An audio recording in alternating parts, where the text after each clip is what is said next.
Hello everyone, welcome or welcome back to my channel. My name is Audi and I do lifestyle, hair, and vlog content and a couple yap session videos on the side. And in today's video, we're going to be talking about grieving the loss of a friendship. So get yourself comfortable, grab yourself something to drink, and we're going to get right into it.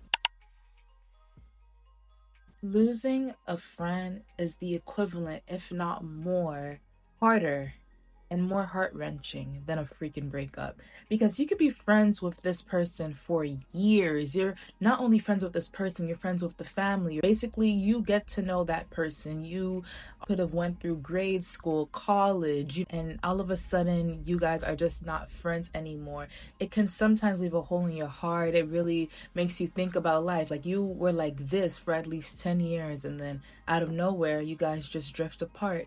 Now, for me personally, I am fortunate to not have lost a friend through bad words or, bad situations, but I was in a situation where I drifted apart from a couple of my close friends because of the different lifestyles that we carry, the different paths that we decided to go on. And that is completely okay. I get that, in your early 20s, you are going to be losing a lot of your friends. Some friends are going to be here just for a season, or they'll be here for a good time, about a year or two, or maybe 3. Who knows? It might even last to your 40s, but you just have to enjoy the freaking experience. You have to learn how to experience that person. And honestly, if you told me 5 years ago, if someone said to me 5 years ago, hey, Audie, you're not going to be friends with so and so or so and so person or whatever, I wouldn't have believed them, because I remember planning out our futures together. My kids are going to be playing with your kids. We're going to be at each other's houses, hosting game nights and having girls' nights and everything. And all of a sudden, things change, people's ideologies change, and you drift apart. And that is completely normal, because that just says that you're growing as a person. Now, one thing that I had to really back away from is lurking or creeping on your old friends' Instagram, social medias, because this can mean no harm, but it can also harm you as well, because it's you spend so much time with that person, and now that it's been a year or two and you haven't seen them, you're curious. I'm a curious person. I would sometimes go on their Instagrams and be like, oh wow, they got a new car. Oh wow, they drive now. Oh wow, they graduated college. Oh, they did this and that. And for me, it's not coming from a negative place, because I don't see it as me being a monitoring spirit. I'm just curious. I want to know what's going on with their life. But it's also not, healthy for me on my part, because you should learn how to let someone go. If you see them in person or whatever, and you just say hi or bye, that's okay. But lurking on their Instagram is not healthy, and I had to force myself to not do that. Like I said, I never really ended a friendship on a very bad note. There was no beef, no bad blood. It was just that we drifted apart. Okay, so sometimes what helped me is I would just mute their Instagrams.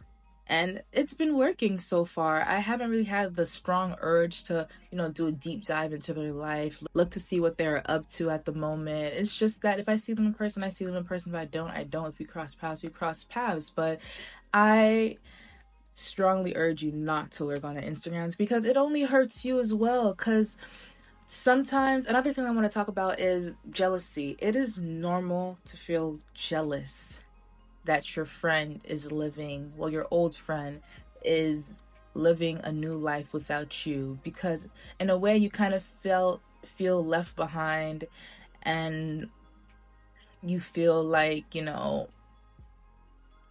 who is this person? Like, you weren't even into so and so. Like, you didn't even like crocheting. I'm just saying random hobbies or whatever.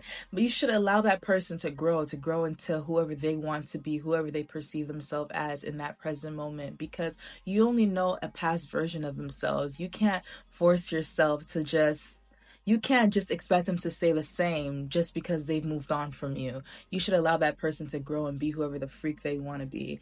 But yeah, there were times where like I would go on their page, or not even on their page. Like sometimes their their posts would like show up on my feed, and I'm like, oh my gosh, who is this person? Like, what are they doing with this so and so? Like, come on, like that's not your best friend now. But it's normal. You're just used to seeing them one way, and you got to realize that people are very multifaceted. They don't have to stay one way. They're allowed to change. So that's just something that I had to teach myself. And I'm still learning, of course. Like I always say, I'm still learning. I'm a human being. It's normal to feel certain feelings. It's just not good to stay in that feeling. Once you feel that, sit on it, write about it, think about it, and then release that emotion, because you don't want to stay in that energy of jealousy, because it's a very low vibrational. You don't want to stay there. So yeah, that's all I wanted to say about that. But let's talk about the grieving part. So I have met new people in my life, and it sounds crazy to do this, but sometimes you're just really going through it. You're thinking about that friend. Say, for instance, you're at the grocery store and you see a snack that you and this friend used to love eating together, and then you get all sad all over again. And you're supposed to link up with your friend afterwards for a movie night, and you're feeling gloomy. Your friend is asking you, Audi, why do you feel so sad? Why do you look like that? And to me, it's like, how am I supposed to tell my friend that I currently have that I'm grieving an old friend that's not in my life anymore? I know it sounds crazy, but grieving a friendship is completely normal. And how would I explain that to a friend? Because now that friend might feel, oh, am I not enough? Am I not good enough for you? I felt this way before, and I really didn't want to tell her what was going on, because I felt like, she might not feel appreciated. So I was trying not to tell her the situation. The scenario I gave you was actually a real scenario. I was just speaking in the third person, or that's not speaking in the third person.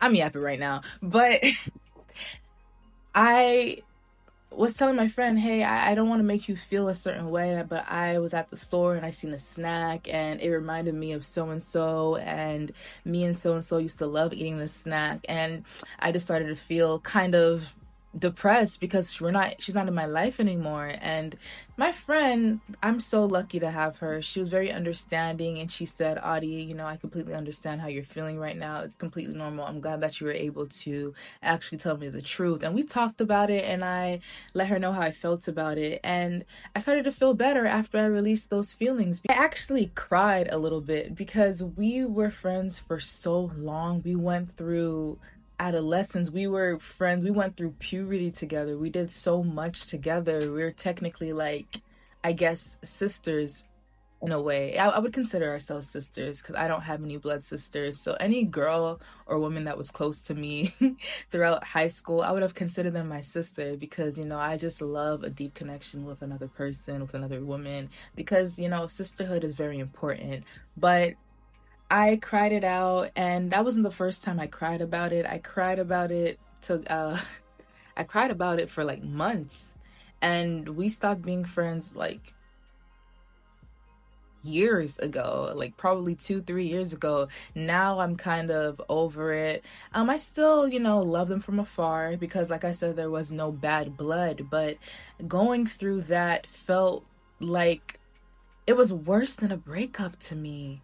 It was really worse than a breakup, because with your friend, you discuss so much, you learn so much about a person. It's not the same as a relationship.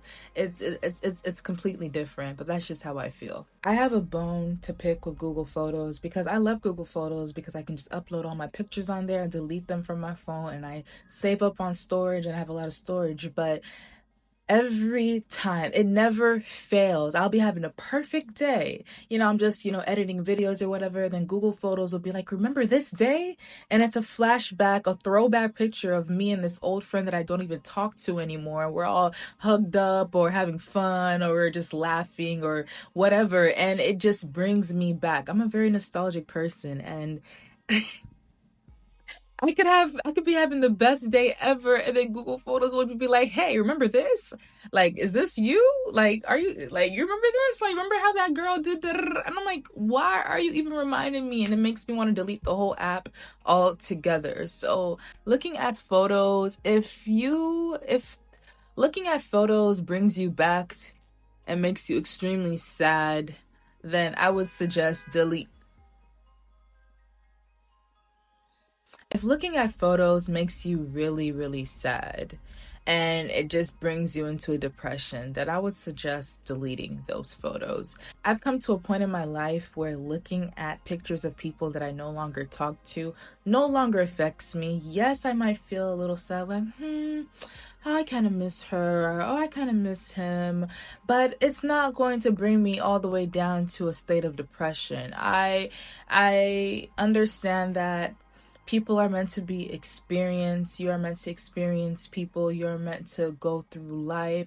And some people are only here for a season of your life. And one of my favorite quotes or mantras is that you haven't met all the people that are going to love you.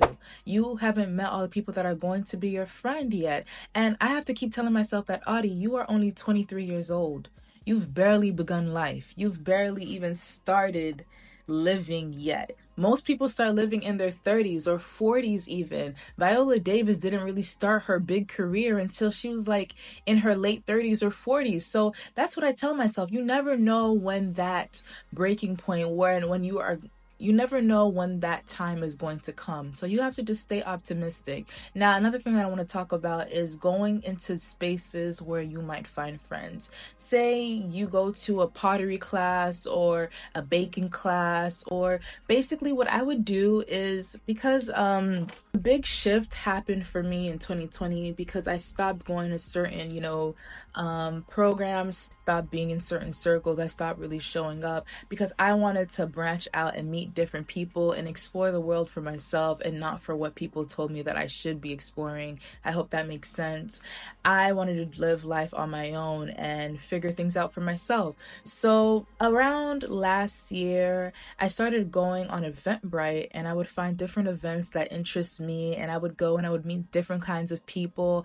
And going into these different spaces, I'm not saying that you're going to meet your best friend, but at least you converse with other people. You get to know other people. You shouldn't just stay at home in misery and just grovel and grieve and cry over this person. No, you should, because I believe that person wants you to meet new people as well. So at least try to be social, because that's what I would do. I would go on Eventbrite or sometimes Instagram or whatever and go to these cool community events, and I'll meet amazing people.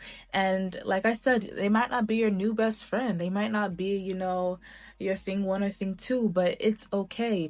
As long as you're, putting yourself out there, your time will come when you meet your family, when you meet your soul tribe. Because I believe that I haven't met all the people that are meant to love me, because like I said, I'm only 20 freaking 3. Like, seriously, I have so much life to live, which is why I'm not completely, which is why I don't feel defeated yet. I don't think I'll ever feel defeated, because even when I was 16 and on lockdown and I couldn't go anywhere really with my high school friends, I knew that there would be a time where I could just pick up my bag and leave the house whenever I wanted to, because I've always been optimistic. Even when I was extremely depressed, I knew that I was not going to stay in that emotion. I knew that I was going to be able to get up someday, because I always have hope, because I'm very freaking optimistic. I can be pessimistic, but I'm also optimistic, so it weighs out. But anyways, yeah, put yourself out there. Go on Eventbrite. Go find different events in your community. Explore, travel, because there are people out there that want to communicate with you. There are people that yearn for connection as you do. So you shouldn't just stay at home crying and being depressed. Like I said in my last video, freaking get up, because there are people out there for you. But also, you have to make the effort to maintain your new friendships. Because I've been alone on my own for a very long time, I could go weeks without talking to anybody. I really could go without a good morning text or how are you. It's not good, and I'm trying to do better. I don't even really like talking on the phone like that. I'd rather just be in person. I'd rather just go out with you. I'd rather just meet up somewhere, have brunch, have dinner, or do something. I don't like talking on the phone, because while I'm on the phone, I just start to think of all the other things that I could be doing. It's not good at all. I know. I'm working on it. I'm trying to work on it. It's It's a lot. But I've been trying to make an effort by, checking in every 3 to 4 days, asking to link up or planning things out and seeing if our schedules align so we can, actually do something outside. And you also have to be open also with maintaining relationships and maintaining new friendships. When you do go out, piggybacking off what I just talked about before, you have to actually look like you want to talk to somebody, because you know some people won't approach you if you just have your headphones on, especially if you have these big old beats on or whatever headphones that you carry. You have to at least, or maybe even approach the person first. Hey, I like your shoes. Where'd you get your shoes from? Like, try to start up a conversation. Don't be all hard faced and mean mugging and stuff like that. Nobody's gonna approach you. And if you have a natural mean mug, sometimes you just have to step outside of your shell and talk to that person first, because you never know. That could be your lifelong friend. But back to maintaining friendships. Yeah, you gotta at least check in.